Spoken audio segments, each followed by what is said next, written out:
Total number of species from the following which can undergo disproportionation reaction. तो disproportionation का meaning क्या होता है कि स्टार्टिंग में कोई तो एक ऑक्सीडेशन नंबर होता है रिएक्टेंट्स में किसी एलिमेंट का, और जब प्रोडक्ट फॉर्म होता है तो उसके ऑक्सीडेशन स्टेट जो वो अलग अलग हो जाते हैं। एटम्स का ऑक्सीडेशन स्टेट जाता है, कुछ एटम्स का ऑक्सीडेशन स्टेट जो है वो हो जाता है स्टार्टिंग से। तो इस टाइप का रिएक्शन जो होता है उसको हम बोलते हैं डिस्प्रोपोर्शनेशन।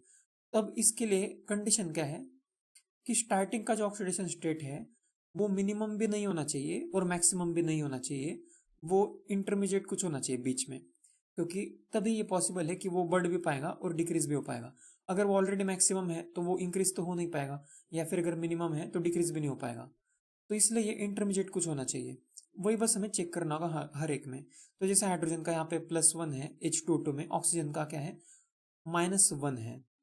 तो ऑक्सीजन का -1 है, ऑक्सीजन का जीरो ऑक्सीडेशन नंबर भी होता है O2 में, और ऑक्सीजन का -2 भी होता है जैसे किसी भी ऑक्साइड में। तो -1 क्या है, मिनिमम भी नहीं मैक्सिमम भी नहीं है, तो बीच में कुछ है, इसलिए H2O2 का डिस्प्रोपोर्शनेशन हो पाएगा।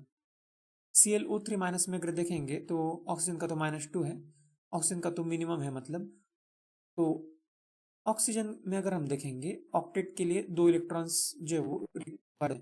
तो अगर ये O2 माइनस ऑक्टेट कंप्लीट हो जाता है, इसका मतलब इससे ज़्यादा वो इलेक्ट्रॉन गेन नहीं कर पाएगा, तो -2 से ज़्यादा कम तो हो नहीं पाएगा। ठीक है, तो इसलिए नॉन मेटल्स में तो ऐसा ही होता है कि जितने वो इलेक्ट्रॉन्स कम होते हैं ऑक्टेट के लिए, उतना ही मैक्सिमम निगेटिव में उनका ऑक्सीडेशन नंबर होता है। ठीक है, तो जैसे यहाँ पे ऑक्सीजन का -2 है तो इसका तो कुछ हो नहीं पाएगा। क्लोरीन का लेकिन अगर हम देखेंगे तो +5 है। अब क्लोरीन का मिनिमम तो हो सकता है -1, क्योंकि एक इलेक्ट्रॉन गेन कर सकता है, और मैक्सिमम क्लोरीन का जो वो +7 तक भी होता है, जैसे परक्लोरिक एसिड में होता है। तो ये बीच में कुछ है, इसका भी हो पाएगा डिस्प्रोपोर्शनेशन। P4 जो है, P4 में तो फॉस्फोरस का 0 है, तो फॉस्फोरस गेन करके माइनस में भी जा सकता है, या जैसे कोई भी ऑक्सो एसिड में प्लस में होता है तो बढ़ भी सकता है। तो P4 का इंक्रीज होता है। Cl2 का भी वही है कि डिक्रीज भी हो सकता है, -1 भी हो सकता है, फिर इंक्रीज होकर पॉजिटिव में भी जा सकता है। तो इसका भी इंटरमीडिएट है, मतलब 0 है यहाँ पे, तो डिस्प्रोपोर्शनेशन पॉसिबल है।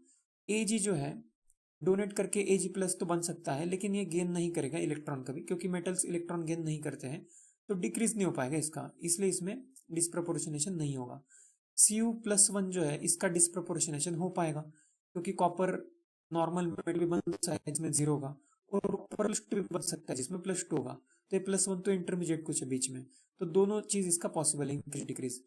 इसी तरह से F2 जो है, F2 का डिक्रीज तो हो सकता है, इलेक्ट्रॉन ये गेन करेगा, F- बनेगा -1, लेकिन इसका इंक्रीज नहीं हो पाएगा। इंक्रीज होने के लिए पॉजिटिव होना चाहिए। अब फ्लोरीन सबसे ज्यादा इलेक्ट्रोनेगेटिव है, इससे कोई अट्रैक्ट कर नहीं सकता है, तो ये पॉजिटिव में कभी नहीं जाता है।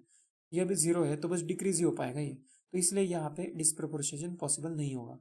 NO2 में अगर हम देखेंगे, नाइट्रोजन का ऑक्सीडेशन नंबर यहाँ पे है +4, क्योंकि 2 ऑक्सीजन है, तो नाइट्रोजन का मैक्सिमम जो होता है वो +5 होता है। तो मैक्सिमम बहुत बार तो वही होता है जितने नंबर ऑफ वैलेंस इलेक्ट्रॉन्स होते हैं, नाइट्रोजन में 5 होते हैं, तो इसलिए +5 है। और मिनिमम कितना होगा, ये मैक्सिमम 3 इलेक्ट्रॉन गेन कर सकता है, तो ऑक्टेट कंप्लीट हो जाएगा। N3 माइनस में जैसे होता है, तो -3 मिनिमम है। तो ये +4 जो वो तो इंटरमीडिएट कुछ है इन दोनों में, इंक्रीज भी हो पाएगा +5, या डिक्रीज भी हो पाएगा, तो इसका डिस्प्रोपोर्शनेशन पॉसिबल है।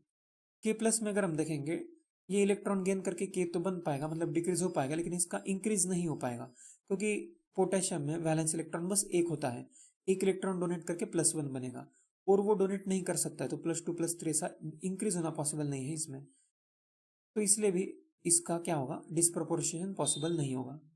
तो डिस्प्रोपोर्शनेशन के लिए इंक्रीज और डिक्रीज दोनों पॉसिबल होना चाहिए, जो यहाँ पे 1 2 3 4 5 6 मॉलिक्यूल्स या स्पेसीज में पॉसिबल है, तो इसलिए इस क्वेश्चन का आंसर फाइनली हम लिखेंगे 6।